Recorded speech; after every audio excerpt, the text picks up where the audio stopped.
As Rise of Skywalker nears reaching the $1 billion mark at the global box office, a lot of outlets have been asking the question, is Rise of Skywalker a box office disappointment? Just saying this statement to a $1 billion grossing film sounds ludicrous. I mean, only 45 films have ever reached the $1 billion mark. But within context, Rise of Skywalker box office return can definitely be considered underwhelming. Personally, I think comparing the box office results between Rise of Skywalker and Force Awakens is unfair. Force Awakens came out to huge anticipation. People were eager to see a new Star Wars film, 10 years on, and a sequel trilogy. It had endless possibilities for old and new characters, so of course it made $2 billion at the box office. Maintaining that number would be near on impossible. However, the drop off between Force Awakens and Rise of Skywalker has been substantial. If we look at how Episode 9 compares with Rian Johnson's Last Jedi box office, we can see that interest in the sequel trilogy has dwindled. Last Jedi managed to gross $220 million opening weekend domestically, whilst Episode 9 managed $171 million, which is not what's expected from a third installment in a trilogy. Rise of Skywalker would definitely be expected to have a much higher domestic opening weekend and box office draw, given that the original and prequel trilogies' third films were the highest grossing domestically in their series. Rise of Skywalker is also the most front-loaded film in the trilogy,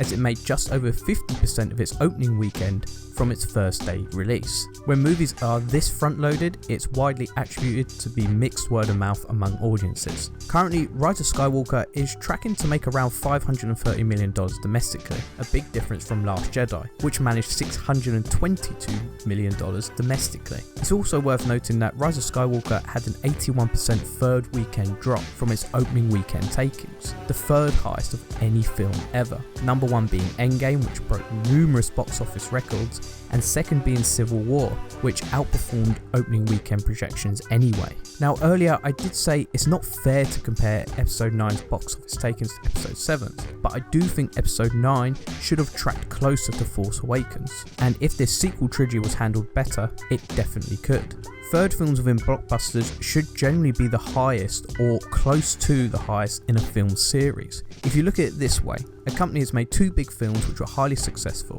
Fans saw the films, so have shown they are invested in these characters, so should all want to see the finale of these characters' stories. Fans have paid to see the previous installments, so it makes sense that they would all come out to see the finale. Films like Return the King, Infinity War, Dark Knight Rises have all shown this trend, being the most financially successful films in the trilogy. So what happened to Rise of Skywalker? Well, a number of factors could be seen to be attributed to Rise of Skywalker's underwhelming box office. The obvious go-to reason will be The Last Jedi. I will come on to that film, but I do think there are other bigger reasons at play as to why Rise of Skywalker underperformed.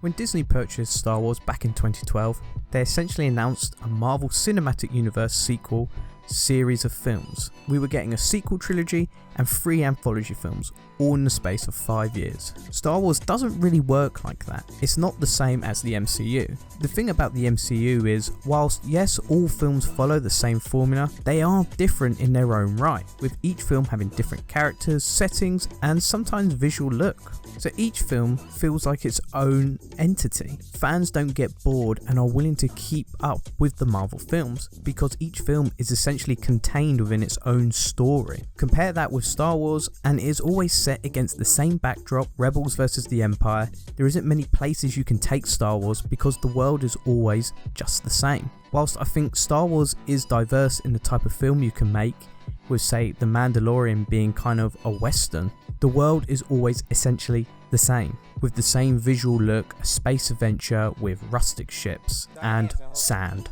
Compare that to the grittier looking Winter Soldier and the colourful bombastic space adventure that is Guardians of the Galaxy. If you look at these two clips, it's crazy to think these are within the same universe. But if you're more into spy espionage films, then cool, you can go see the Winter Soldier. But if you enjoy your space adventures, there's films for you in the MCU that you can go see, like Guardians of the Galaxy. If we compare these two clips of two different Star Wars films, they basically look the same, but they are completely different stories. And I think with general audience members, there's a feeling, if you've seen one Star Wars film, you've seen them all, and the story is always the same. When compared to, say, the MCU, you can see various different films with various different characters.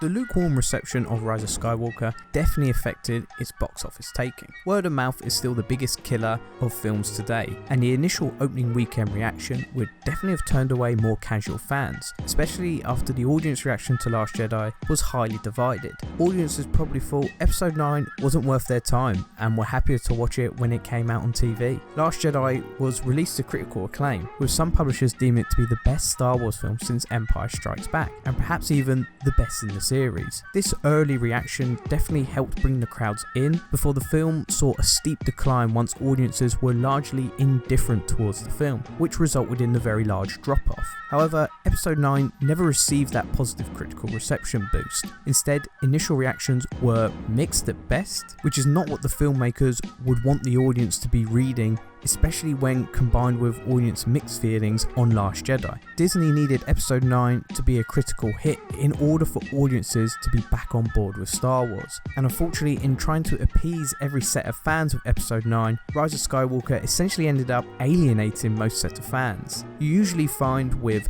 films with positive critical reception run more and more ads, and they put in their ads how fantastic the film is and the reviews they're getting to try and drum up more and more interest. But with Rise of Skywalker, this hasn't happened, and instead the film has slowly died and filtered away. I know it's still the number one at the box office, but the numbers it is pulling in are far under what they would want for a film of this magnitude.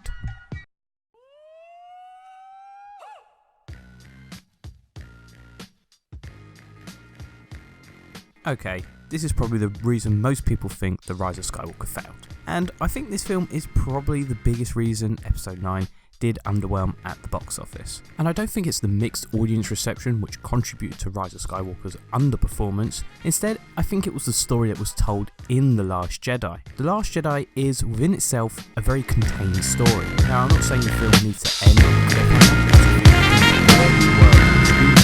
However, The Last Jedi doesn't exactly open itself up for a continuation of the Star Wars story, or into anything to come. Rey has moved past being trained by Luke, the dynamic between the three mains has never been developed, so it's not a story audiences are now interested in. It actually feels somewhat a conclusion. The Last Jedi leaves nothing to be resolved in the final part of the trilogy. Instead, the final part of the trilogy had to make up a whole story for it to tell, instead of being a continuation from The Force Awakens to Last Jedi to now. No final confrontation is set up, and most storylines are just completely closed off, and this leaves audiences with no questions as to how this story will conclude, and thus audiences are not connecting with these characters or want to see where their story leads. Whilst it is refreshing to see a story which does not constantly hint to the next film, The Last Jedi is the middle part of a story, but feels more like a finale. The middle should be developing stories built up in the first installment and leaving us with some interest as to how this story progresses and finally concludes. Remember, the middle of a story